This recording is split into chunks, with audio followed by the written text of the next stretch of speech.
All right. Do we have a treat or what today to talk about the premiere of Heroes versus Villains here? Now, 16 years old. It just got its learner's permit, the premiere of Heroes versus Villains. Three of the stars of Heroes versus Villains that you just watched in the premiere, and they are all returning for Survivor 50. I believe all three-time players coming back to play for their fourth season, two heroes and one villain.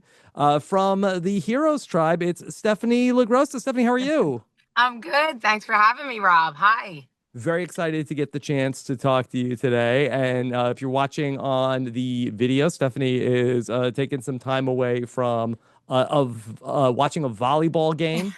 Yes, I'm in my car, my daughter's volleyball scrimmage on a Friday night. This is what I Yes, do. that's fine. Coach And calls me in from a treadmill sometimes, so that's this Oh, is I fine. did, didn't I? I did. Okay. Yeah, and yeah, and as you can tell from the video, Rob, Stephenie clearly went and got a blowout and had her hair Yes, done thank you because for that. Just for just she for this. looks you. like a Just she for looks like $1 you. million Uh-oh. just for Okay, you, spoiler. Cesternino. Yeah, Yeah. We are yeah. going to dinner. We are going to dinner tomorrow night. It's a big deal. I'm not in a hotel this weekend for a tournament of some sort. I'm home Okay. in my own house. All right. That So, voice you just heard, of course, one of the other heroes, somebody else is coming back for Survivor 50. Of course, another legend, Colby Donaldson. Donaldson is here. Donaldson's here. Thanks, Cesternino, for having me, brother. Good to be on here. Thanks, Yeah. man.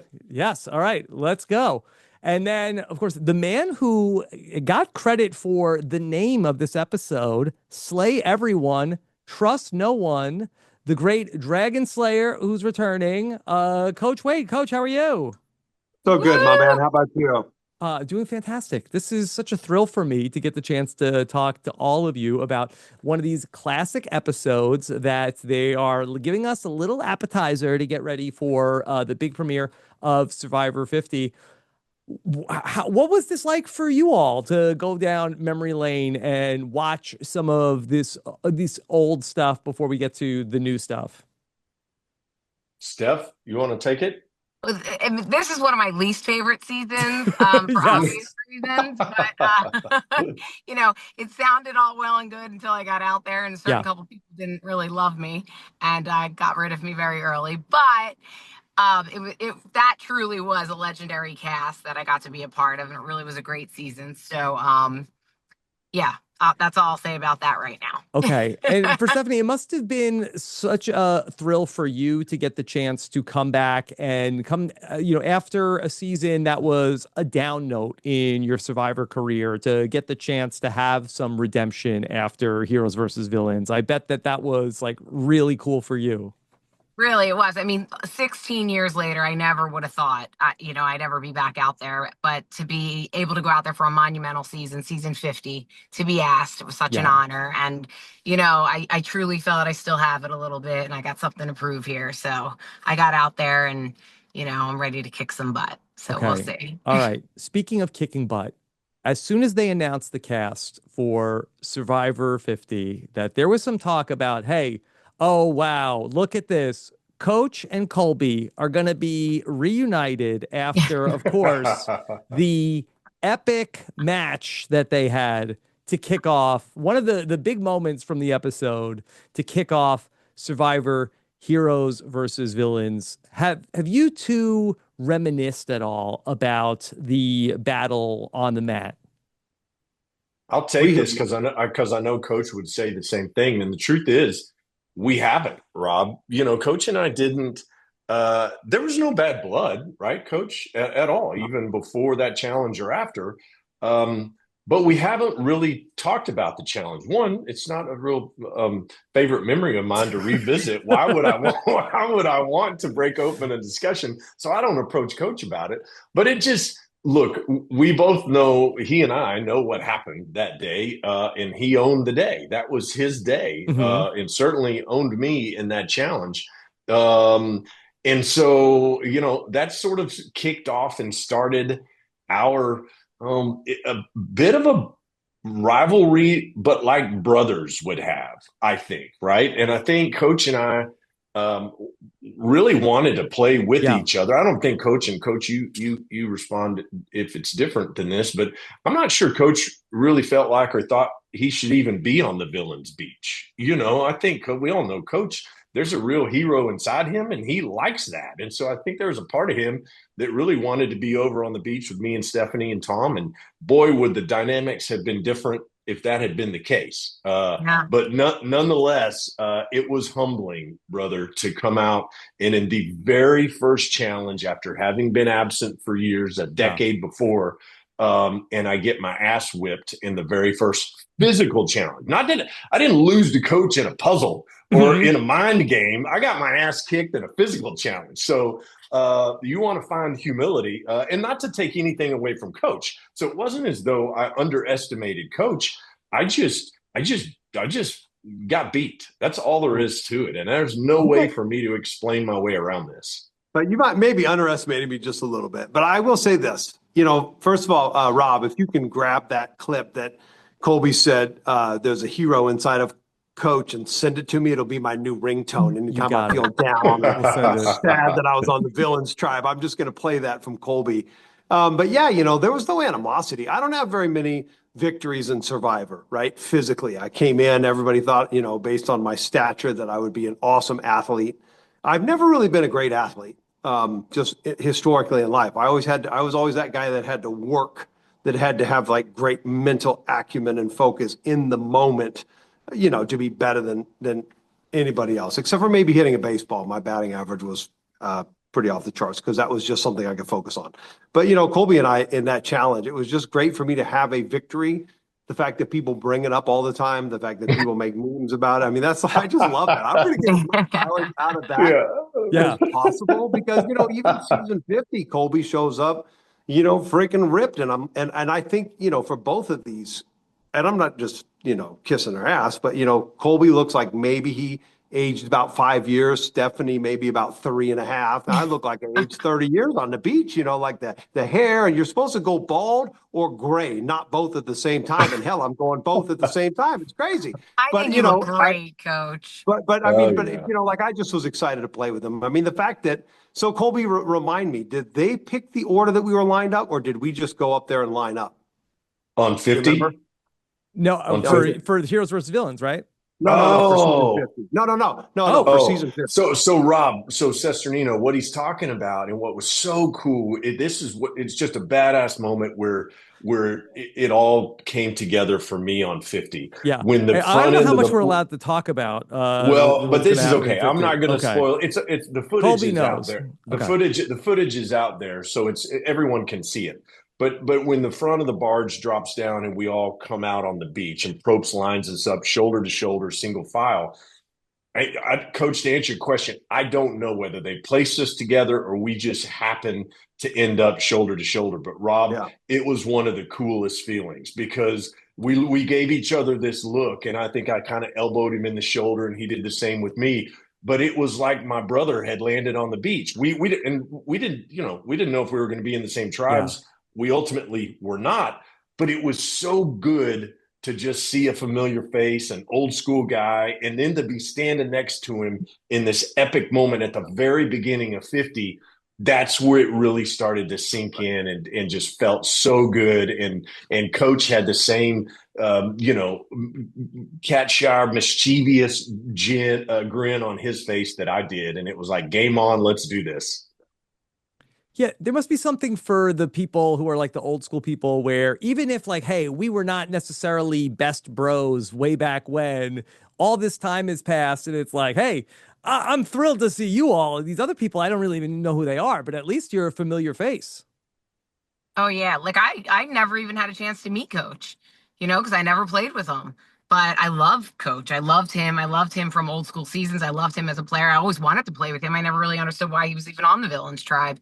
So to see him, I was like so excited, and even Ozzy, like I loved Ozzy way back when. I just thought he was great, and I was like, wow, it's pretty cool. Ozzy's here. So people like that, it was pretty cool. I mean, of course, I was ecstatic to see Colby, but because Colby stood up for me. I mean, the last time I saw him, he stood up to me, to the big bully James. He had my back. Yeah. So I was like, all right, Colby will definitely have my back. I hope I'm on his tribe. Yeah. Now, Survivor has changed so much in the 16 years since you all played that season in Heroes versus Villains, and they opened with this really physical, like wrestling match. That were you all relieved that Survivor isn't necessarily that now when you come back for season 50? No. Yeah, No, I no, was because bummed. I was bummed. One, yeah. I wanted a second shot at Coach for the title. I wanted to take him down again.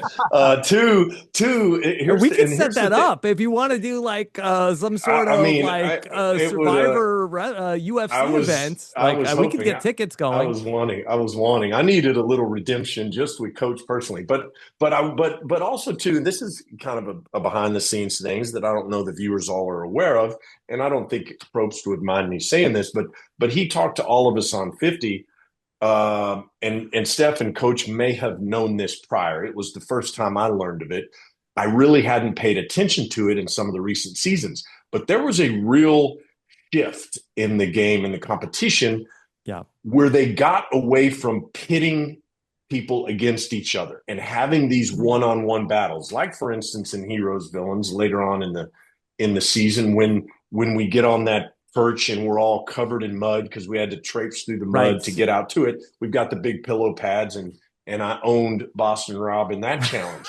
They don't do that. They don't do that anymore. And Probst said, we want to get away from we'll still have physical challenges, but we're not going to pit two people against each other in these one-on-one mano-a-mano battles. But why not? Yeah, exactly. I'd much rather that. Yeah. Like I'll take that over Puzzle any day. Mm-hmm. My 2 cents, right, is just, I mean, I do miss those challenges, and that's one that, you could really, get into a certain headspace about. But, when you win the national championship, you don't really want to come back and coach the next year because, you're just going to be a step down. So on a part of me, it was like I was a little bit relieved that I didn't have to go man to man with Colby. Well, we were all relieved we didn't have to go man to man with Joe and Jonathan and those guys. You don't necessarily.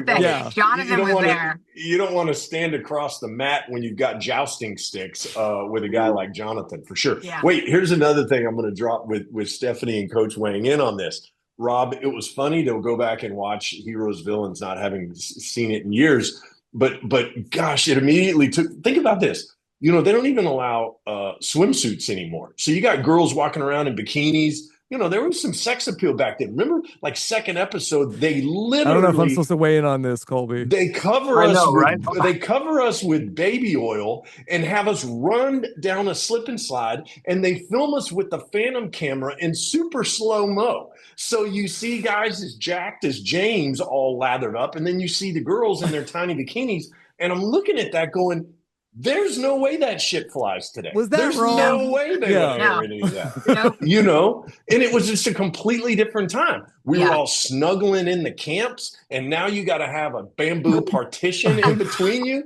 I mean, it's a even if you sleep by yourself on the beach, they're like, "Do you have your partition?" And you're like, "I'm going alone." No, you gotta have a partition. Rob can use none of this right here. What do you mean? I will say that's if I had said that. You can get away with saying that. People would be crucifying me as far as like, what a misogynist if I had said that. But it is true. But I mean, hey, look, Coach, I was just glad they didn't show my season. Yeah. I know, right? The Bushmaster. But, Rob, I do want to say something that nobody's touched on about this season. There's been some epic openings. But they fly us in these helicopters. I think it was a New Zealand Air Force. In the Bird? And we get in these helicopters. In the Huey, these are the, wait, Coach, not to interrupt you, brother, but these are the Vietnam era Hueys, and nothing sounds like a Huey helicopter. That's the whole reason the term chopper came about, because they're two-bladed. Most modern helicopters have 4 blades, and they make a very different sound. Those choppers sounded so badass because of the design of them. And I agree with Coach. Coach, you're right, dude. That was the most epic entrance we could have, right? And the thing is that you guys believe what you want, but I've had 7 concussions, right? I get severe motion sickness. I'm the guy when it says you're playing a video game, might have seizures Like that's me, right? I cannot ride roller coasters. And I'm sitting there in the Huey. Thank you for clarifying what it was. Yeah, And the yeah. pilot's like, "Hey, do any of you guys get motion sickness?" I'm not about to open up my friggin' mouth. And he's like, "Well, watch this." And he starts doing these stunts. And I'm like, if I throw up, am I going to throw up in Sanders' lap? And I'm like, fuck it, the cameras are rolling. Let me do a Dragonslayer pose, even though inside I was like a friggin' wreck because Most they were going all out. most epic shot I've ever seen. That shot of you, Coach, where he banks over the water when you do the Dragon Slayer pose, but you see the water, but you can tell that chopper is rotated 90 degrees with the Wow. door open. Oh, that's one of the I was coolest. miserable. Might be the I most. was Might be the miserable in that moment. coolest shot in the history. But Rob, you know, I mean, that's what gets you into the game. That's what gets you fired up. I mean, you can't fly in on those choppers and not be ready to play when that's your entrance. That's epic, you know. Colby, I feel like that from what I've heard, and I've talked to so many players over the years, that the worst sort of entrance ride into the game was you guys in Australia. That I've heard stories of like the plane like doing like loop-de-loops to try to get everybody throwing up before the game started. Yeah, the producers told him. I mean, and there's no question. I became super close with Probst afterwards, and a lot of the guys that were in the field as production. And they really did instruct those pilots because they were so well trained. And this is a that Australian military cargo plane. It is specifically designed for very short takeoff and landings, and so it can get vertical really quickly. And he said, "Don't land this plane until everybody's thrown up." Those were the specific instructions, and it was mission accomplished. And I mean, you guys know how it is. If you've ever been around, once one person throws up and the smell permeates the entire fuselage of that cargo plane, it's lights out for everyone else. Everybody's grabbing barf bags and it never ended. We were like, okay, you guys got your shots, you got the photo, let's just land this thing and get into the game. But it was bananas. How and I don't get airsick. I get seasick, but airsick didn't bother me. But it was the smell of everyone else getting sick and throwing up in their barf bags. It was brutal. Yeah. So in this Heroes versus Villains episode, we get an introduction to everybody, and you all show up on the beach. And of course, coming off of Survivor Samoa, there's a lot of an introduction of Russell, who is there, and none of you know who he is. And he's like, I'm a villain. Google it. And so you all you all are meeting him for the first time, and of course had no idea who or what Russell was going to be. But now all three of you come back in a season 50, and now, oh, hey, here's two new friends that you don't know anything about. Was the idea of and the memory of like Russell as such an unknown something that you were thinking about? I was pissed. I said it day one. I said they did it to us again. They friggin' duped us again by giving somebody an unfair advantage because we know nothing about them. And, I have not really said this. I don't know if I've said this to anybody, but, I talked to Russell on the beach many times. And I said, why are you on the villains tribe? And he knew just what to say, just like maybe Rizzo and Savannah will know what to say, or maybe they'll be more honest about their games. But, what did he Russell tell you? said to me, Russell said, well, he says, I stayed true to my alliance because he knew that's what I wanted to hear. And he said, when I got voted out, I actually jumped up and punched the guy in the face that betrayed me from my alliance. And that's why they put me on the villain side. So that was his story to me.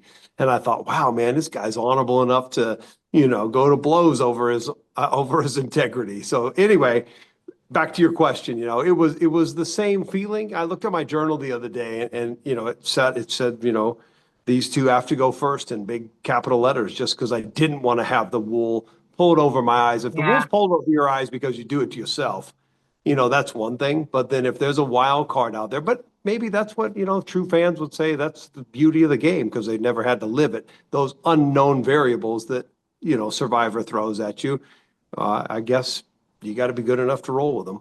Yeah. Yeah. And I got to credit Coach on that too, because I do think it still resonated with Coach in 50, what Russell represented way back in season 20. Coach was very smart about it. He knew exactly what an advantage that was for Russell coming into our group in season 20, Heroes Villains, because he was the wild card that was completely unknown. And it certainly played into his favor. Coach was acute on it. He knew exactly, and he knew that better be wary of Savannah and Rizzo, because we just don't know anything about them. There's a reason why they got invited back. Yeah. We just don't know why, So some of the press started coming out this week, and everybody's interviews have been coming out. One of the press stories that came out, I believe this was Terry Taronis for the Hollywood Reporter, talked to Jeff about one of the people that they were thinking that they had in the bag for season 50 was Amanda, who, of course, such a big part of season 50. Would any of you have been excited to see Amanda back in season 50? I was excited. She was a member of the Dragons back in Yes. Ponderosa and Heroes and Villains. I mean, I know why she dropped out, but it was unfortunate that they wanted to choose somebody else over Amanda. Mm-hmm. But I never really got to know her. I felt like she was already in a major alliance with James, who was in with Rupert, and they were against me. So I was worried. Like, if she came back, I was like, oh God, is she going to want to work with me this time, or is she going to want to get rid of me again? But I never got to know her. I thought she was a good choice. I would have liked to have seen her come back. And I remember Steph, even in that first episode when Suri was targeting you, it was Amanda that was saying, you know what? I don't know why we get rid of Steph. She's strong. She's good in the challenges. And Suri's like, no. So I think I like Amanda, from what I know of her. I only played with her then. But I think she's somebody that deserved an invitation. So if she had accepted that and she was on the beach, it would have been a great addition to the team for sure. Right. Yeah. It just would have been a lot of people from Heroes Villains. You know what I mean? Oh yeah. Yeah, that's true. Because you have Suri also. So if there was anybody else from Heroes versus Villains, is there anybody else from this cast that you think would have also been a good fit for Survivor 50? And so many of them have played many other times in other seasons. Yeah. Well, I mean, selfishly, and Stephenie would echo this, I just love Tom. And Cesternino, with the sense of humor you have, and none of this made air, but at night, especially after Stephenie got voted out, and it was really just sort of Tom and I left to ourselves on Heroes. We knew we were tagged and marked for execution shortly thereafter. But we'd sit around the campfire at night, and him being a retired fireman from New York City, he has the best arsenal of jokes. And with his thick New York accent, I still call him to this day and say, hey, dude, just tell me that one joke about Grand Central Station again, and with the 2 tickets to Pittsburgh. And he knows, and he'll tell me. And it's only, I've tried to retell his jokes, and I've tried to mimic his accent, his thick New York accent. I can't do it. So selfishly, because he's such a good dude, but also he's so funny. And we didn't get to see a lot of that on Heroes Villains because we weren't having fun.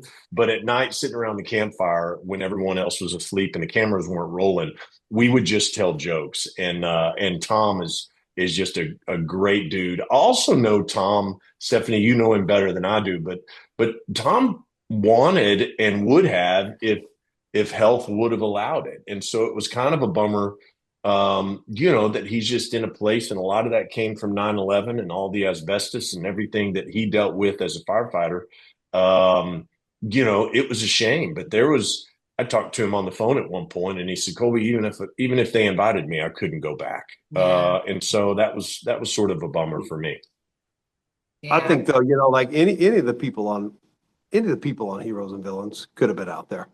Yeah. Really. I mean, it is any of those players could come back again, and people would be excited to see them, no matter who they were, from Sugar to, well, maybe not Russell. I mean, Russell's got his niche. But Russell is so Russell is so iconic. He's polarizing, but the dude is one heck of a player. And what I've always said is Russell will always find a way to make it to the end. The problem is he'll never win, and that's the weakness in his game that he fails to recognize and realize. But he's a hell of a player.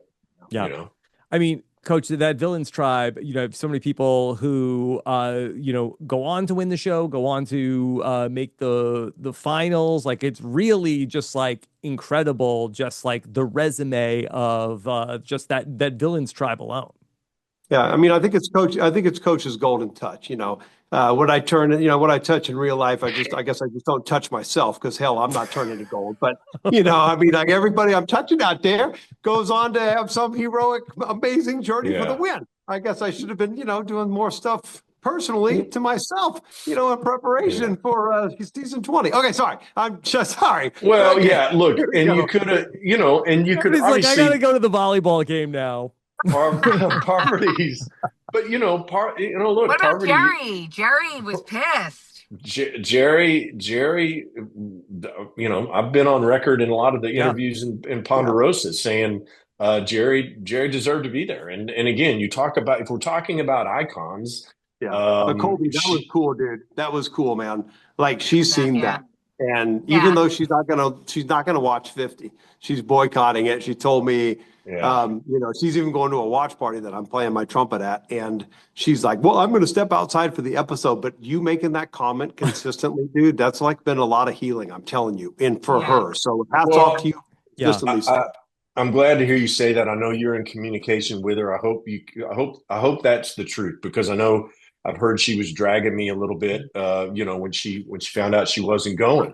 And I couldn't understand why, Coach, because I did talk to Jerri before all of this. But the truth is, Jerri and I have gotten along for years. And I had no intentions of conspiring against her or trying to plot against her, any of that. I honestly believe Jerri earned a spot to go back and play again. It was iconic. Absolutely. And Cesternino, one of the things I've mentioned it years ago in an interview, but Jerri and I would go when the tribes merged and we were on the same tribe. You got to remember real quick, if you'll indulge me, I was responsible for her. Actually, I wasn't responsible for her getting ousted in Australia, but I went along with it only because I was outnumbered by Tina and Keith. I was in the minority, and so I couldn't convince them to keep Jerri. I wanted to keep her and bring her along because I knew she was with us. She was with me, But anyway, she felt like I was responsible for that, so she definitely targeted me in All Stars, got me, and when she wrote her parchment and held it up, she said, "Is this a revenge vote? You bet your ass it is," right? So that was the first time. She also helped, that was All Stars. We go back to Heroes, Villains. We had sort of buried all of that, right? I got her out, she got me out. So by the time the tribes merged, Jerri and I were in a very neutral, good space. And we went out and went fishing. There was a freshwater stream coming through Samoa, feeding into the ocean. We'd go fishing every day. She and I would together, and there were camera crews with us filming it. They were hoping, maybe there would be some fireworks or either negative or positive, but it was just us going out, having conversations, fishing, bringing back fish every day to the tribe. We were providing for the tribe, but it wasn't the drama that they had hoped. It wasn't good enough TV to make the cut, so no one ever saw that. But Jerri and I were getting along great. Post-merge at Heroes versus Villains. So I, felt like coming back all these years later, we'd be in good shape too. I felt like we wouldn't have a problem connecting and no one would see it. Everyone would assume we would be adversarial and be against each other. And so I was hoping to see her over there, and we didn't. And we wanted to see it. I think that it's such an interesting arc. And I think that that's what's so fun about having all three of you come back, where there's just this lore and, we want to see like the next chapter in the story. And I think that that's what's been really what people are, I think, most excited about with season 50 to see the icons coming back, to see this other chapter. And so I just want to say that it's going to be really, really fun to see you all back in action.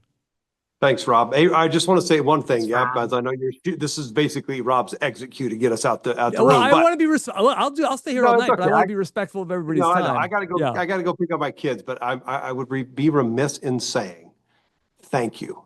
Okay, I've said it to you before. I'm going to say it to you again, Rob, for keeping the interest in Survivor alive And Yeah. I just think, like, I think the whole Survivor community just owes you a lot. I think most people, realize it. That first time, even when I heard your voice today in this forum, and I pictured myself on the treadmill, and doing that That was first 15 interview. years ago. I think that was I know 2011 that we did it's that. it's amazing. But dude, our Have hats you? off to you. We owe you a lot. We appreciate you. That's true. Yeah. And congrats, Rob, too, just on the longevity. How many years have Yeah. you had the show? Yeah, that's such a great point because I'm so happy you brought this up because the first episode of Rob as a podcast that I did was the Heroes versus Villains premiere. So I know the date, Wow. February 12th, 2010 That's awesome. was Wow. or after February 11th, 2010 was when this episode aired, and then February 12th was the first day that I did this podcast. So That's cool. yeah, thank you. I had totally forgotten about this added meaning for this episode of TV that was on because it started this.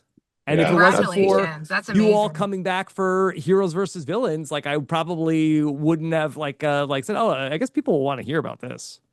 Yeah. Well, man, I know I speak for Steph and Coach, man. We just hope you all enjoy this season like we did. Because I'm telling you, you're just gonna see a lot of really good attitudes on the beach, a lot of gratitude and a lot of folks that really wanted to come back and play hard, but we're stoked. And we know how fortunate we were out of the 700 plus people that have played to be the chosen few that get to do it one more time. So I hope that comes across. It's certainly the way we all felt having been selected.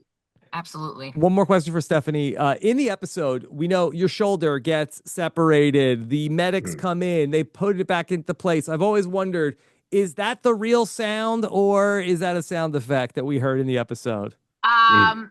No, it does do that. It does make that sound. It does. Jeff is like, ooh, wincing. It does. Yeah. Which just further proves how tough she is, Rob. Yes. True. Yeah. Okay. I appreciate all three of you so much for coming on and chatting about this. Is there anything else you all want people to know? Stephenie, I know that no more filet mignon pizza, but is there anything else that people should check out? No, I just, hopefully I have a little bit better of a run on 50 than I did on Heroes Villains, and it's a great honor for me to be back on 50. Okay, looking forward to seeing it. How about for you, Donaldson? Man, just I will say this. I had more fun on 50 than I've ever had in my Survivor career. Wow. Even going back to Australia. I had more fun this time, and that was intentionally, but I was given the platform and the people and production. It was amazing. And I will say this as a tip of the hat to production.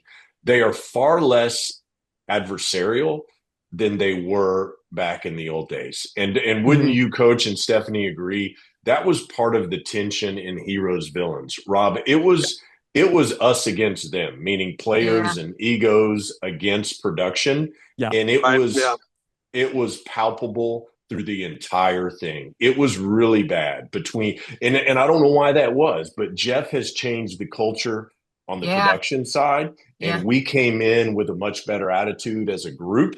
And it led to just a very harmonious experience all the way through, regardless of how you fared in terms of competition. It was a beautiful thing to witness the family of production and the family of the players all coming together and rejoicing in the fact that this show's been on the air 25 years. It was a beautiful thing, and I hope that comes through for the fans. Yeah, that's cool to hear. Yeah. Yes. Yep. And Coach, we're going to be talking to you a few more times along the way with these classic episodes, but anything you wanted to let people know between now and then? No, I mean, just like what Colby said, man, it was a blessing to be out there.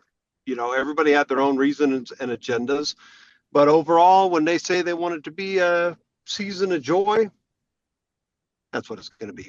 Okay. It was a celebration. Yeah. Coach uses that. And we delivered. We had a celebration out there. It was cool as shit. Yep.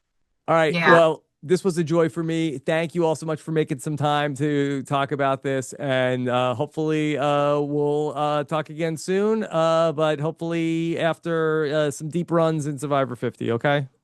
Thank you, Rob. Thanks, Bushmaster. Thanks, Rob. Thanks, Rob. Right, see you, Coach and Stephenie. Love you guys. See you guys. Thanks for checking out today's podcast, talking about these classic episodes of Survivor. If you love hearing stories like this from the classic survivors about all of the greatest moments in Survivor history, you're going to love this book. The Tribe and I Have Spoken. We captured 25 years of Survivor lore and all the best moments and all the players that you love to hear about and all of my fond memories of their experiences right here all in one book. You can check it out at robhasabook.com. Thanks for listening. This is RHAP. We know reality TV.